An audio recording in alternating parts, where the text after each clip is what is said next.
شروع کرتی ہوں اللہ کے پاک نام سے جو بہت مہربان نہایت رحم کرنے والا ہے۔ سیابس وائس کے معزز ویورز کو السلام علیکم۔ ایک ایسا پرندہ جو آگ سے پیدا ہوتا ہے اور آگ کے شعلوں میں ہی مل جاتا ہے، اس کی زندگی لافانی ہے، وہ تمام پرندوں کا بادشاہ ہے۔ کیا عربی داستانوں کا یہ پر اسرار پرندہ صرف ایک افسانہ ہے یا قدیم زمانے میں سچ میں یہ وجود رکھتا تھا؟ اس ویڈیو میں ہم دنیا کے سب سے پر اسرار اور دلچسپ پرندے سی مرغ یعنی فینکس کے بارے میں آپ سے انفارمیشن شیئر کریں گے۔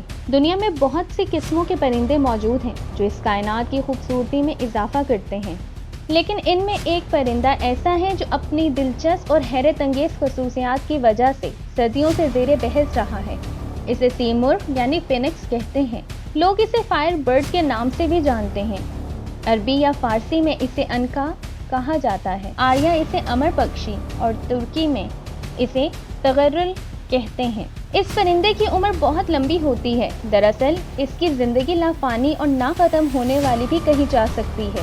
اس پرندے کے متعلق مشہور ہے کہ یہ پرندہ 500 سے 600 سال تک زندہ رہنے کے بعد خود کو جلا کر راکھ کر دیتا ہے اور پھر اسی راکھ سے اس کی نسل کا نیا پرندہ جنم لیتا ہے۔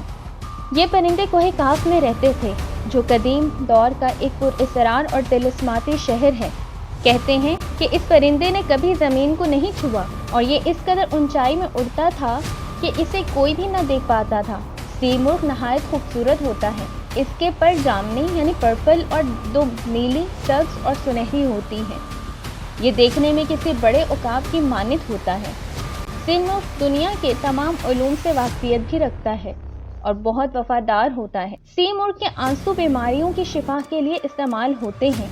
اسلامی تصوف میں سی مرغ کو ایک اہم مقام حاصل ہے اور صوفیہ نے اس پرندے کو اپنا موضع کلام بنایا ہے۔ لہٰذا ایران کے مشہور صوفی بزرگ حضرت خواجہ فرید الدین عطار رحمۃ اللہ علیہ نے اپنی کتاب میں سی مرغ کا ذکر کیا ہے۔ اس کتاب میں دلچسپ حکایات موجود ہیں جس کے مطابق ایک مرتبہ دنیا کے تمام پرندے، ہر اقسام اور ہر نسل کے چرند پرند ایک جگہ جمع ہوئے۔ سب نے کہا کہ زمانے میں کوئی بھی ملک بادشاہت سے خالی نہیں ہے، مگر ہماری قوم کا کوئی بادشاہ نہیں ہے، لہٰذا ہمیں رائے مشورہ کر کے اپنا ایک بادشاہ مقرر کرنا چاہیے۔ چنانچہ جب تمام پرندے سر جوڑ کر بیٹھ گئے اور اس میٹنگ کا آغاز ہوا تو ہدہد جو اب تک اس میٹنگ سے غیر حاضر تھا وہ اس میں آیا۔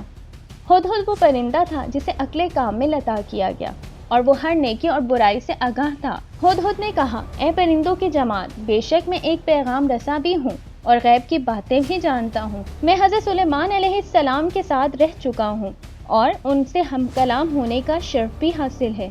میں کئی پہاڑیوں، بیابانوں اور وادیوں میں رہا ہوں۔ میں اس پرندے کو جانتا ہوں جو ہم سب کا بادشاہ ہے۔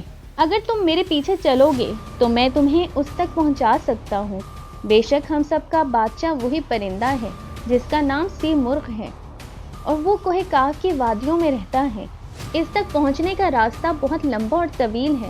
راستے میں بہت سارے خطرات، دریا اور خشک زمینیں آتی ہیں۔ اس راستے پہ چلنے کے لیے بہت ہمت کی ضرورت ہوتی ہے۔ ہدہد کی بات سننے کے بعد تمام پرندے سی مرغ کو دیکھنے کے لیے بے قرار ہو گئے۔ ان کے دیدار کے شوق نے ان کے اندر جوش و جذبہ پیدا کر دیا۔ چنانچہ سب پرندے اس راستے پہ چلنے کے لیے تیار ہو گئے۔ سفر شروع کرنے سے پہلے ہدہد نے انہیں اس سفر کی تفصیل بتائی۔ اس نے بتایا کہ اس راستے میں تمہیں 7 وادیوں کو پار کرنا ہوگا۔ پہلی وادی کا نام استغنا ہے۔ یہ بے نیازی کی وادی ہے جہاں ہر چیز کی حیثیت کم ہو جاتی ہے۔ دوسری وادی عشق کی وادی ہے۔ اس وادی میں جو بھی جاتا ہے آگ بن جاتا ہے۔ تیسری وادی طلب کی وادی ہے۔ اس وادی میں تکلیفوں اور مشکلات کا سامنا کرنا ہوتا ہے۔ چوتھی وادی معرفت کی ہے۔ اس وادی کے بے شمار راستے ہیں جہاں چلنے والا کھو جاتا ہے۔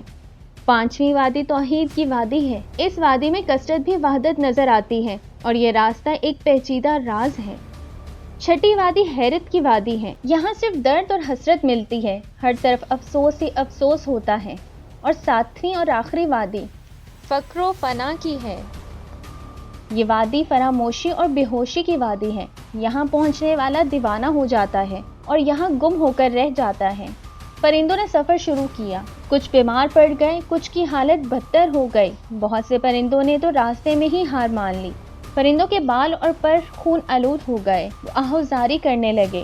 انہوں نے ایسا راستہ دیکھا جس کی انتہا نہ تھی، ایسا درد دیکھا جس کی دوا نہ تھی۔ ہزاروں پرندے تو درد اور تکلیف برداشت نہ کر پانے کی وجہ سے راستے میں ہی مر گئے۔ انہوں نے ہدہد سے کہا، ہم اتنی مشکل وادی کو پار نہیں کر سکتے۔ لہٰذا ہدہد نے ان وادیوں کے درمیان پڑاؤ ڈالا اور تمام پرندوں کو جمع کیا۔ ہدہد نے کہا کہ میں نے تمہیں پہلے ہی کہا تھا کہ سیمرغ تک پہنچنا اتنا آسان کام نہیں ہے، لیکن تم لوگ مجھے اپنا رہبر مان کر میرے پیچھے چلتے رہو اور ان مشکلات اور خطرات کا ڈٹ کر مقابلہ کرو۔ یاد رکھو، اگر دنیا اور آخرت میں لافانی ہونا چاہتے ہو تو تمہیں اس بادشاہ تک پہنچنا ہوگا۔ اس کے پر کی ایک چھاؤں تمہاری تمام تکلیفوں کو ختم کر دے گی اور تمہاری قسمت کو پلٹ دے گی۔ اے پرندوں کی جماعت، اس دنیا میں تمہیں تھوڑے ہی دن رہنا ہے اور ایک دن تمہیں موت ضرور آنی ہے۔ لہٰذا دنیا کی نجاست میں کیڑوں کی طرح مرنے سے بہتر ہے کہ تم اپنے سلطان کی بارگاہ میں جا کے شہید ہو جاؤ اور عزت کی موت مرو۔ ہدہد نے کہا، اس فانی دنیا کی محبت اپنے دلوں سے نکال دو، اپنے دلوں کو پاک کرو، حوصلہ بلند کرو اور اس خیالی دنیا سے بیزار ہو جاؤ۔ پرندے پھر سے حوصلہ مند ہو گئے اور پھر سفر کی جانب چل پڑے۔ آخرکار اس سفر کو صرف 30 پرندے ہی طے کر پائے اور منزل کو پہنچ گئے۔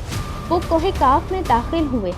اس وادی میں داخل ہونے کے بعد انہوں نے اپنے آپ کو دیکھا تو ان کے جسم پر بالوں پر موجود نہ تھے، ان کا جسم آگ میں جل رہا تھا۔